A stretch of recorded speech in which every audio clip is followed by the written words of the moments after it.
My favorite choreography that I ever taught was the Jekyll and Hyde piece.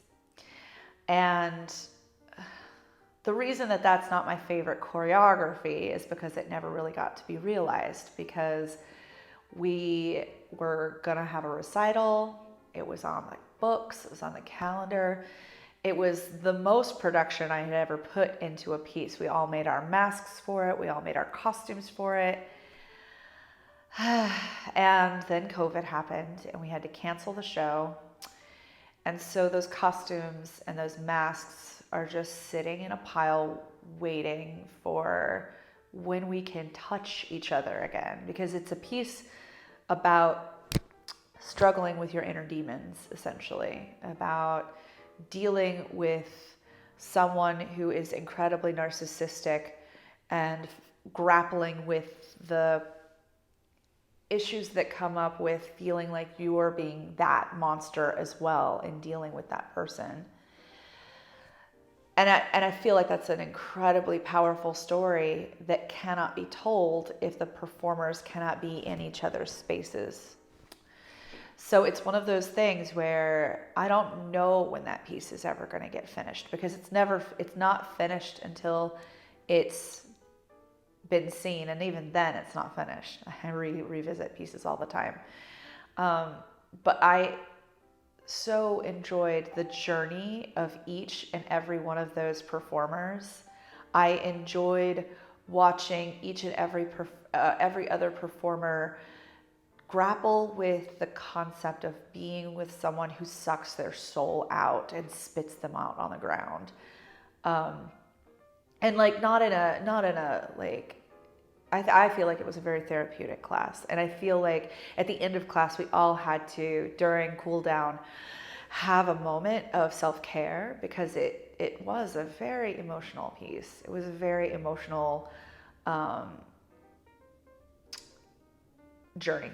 And I think for everybody. So, yeah, one day I hope that piece gets to be seen. I really hope that people get to experience that. And I really hope that the performers get to have that closure, because I feel like it's a wound that's still open for a lot of people. So, yeah, I do believe in performance being a form of here is my experience. And I hope that you can experience the kind of healing that I felt whenever I was, doing this piece. So yeah, I hate that we don't get to have that experience.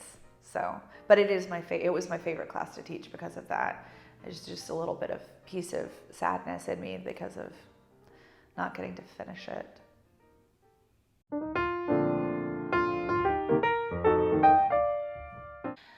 So when you're beginning your burlesque journey, there's a few ways to go about it.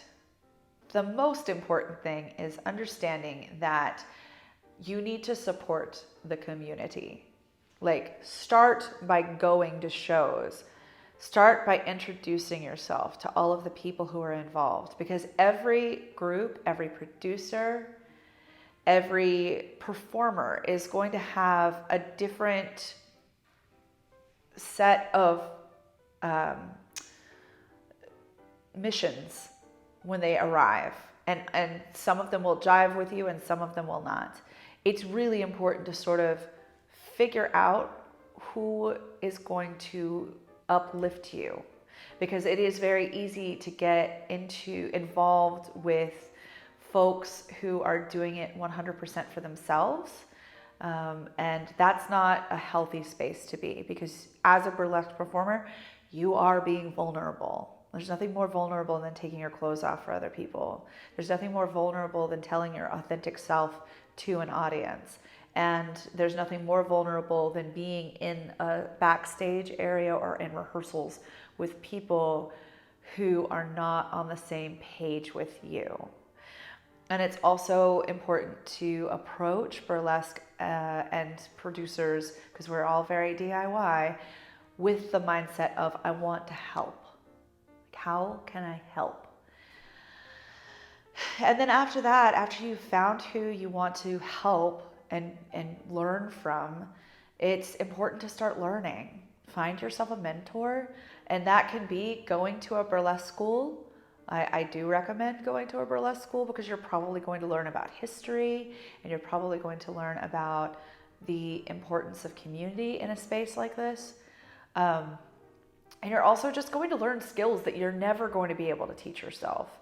And then too, like once you start, make sure that you don't just put stuff out there without having it peer reviewed.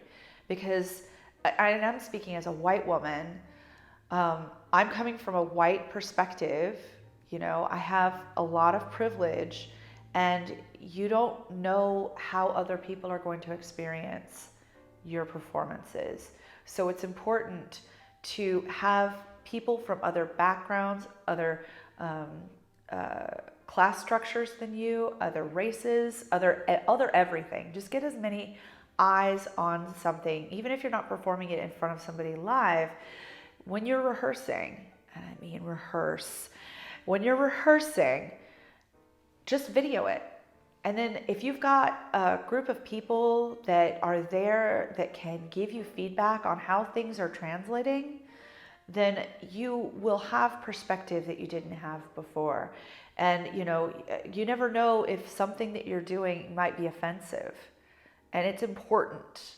It's so important to find out like what other people experience when you're performing.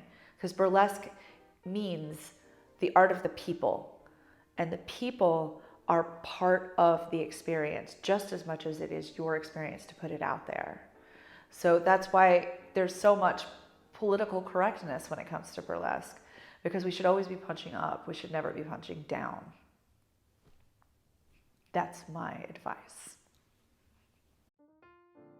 Thanks for watching. Be sure to subscribe for more sweet Candybox content and click the bell icon to get notified when we upload more vivacious videos. You can follow us on Instagram at Candybox Revue.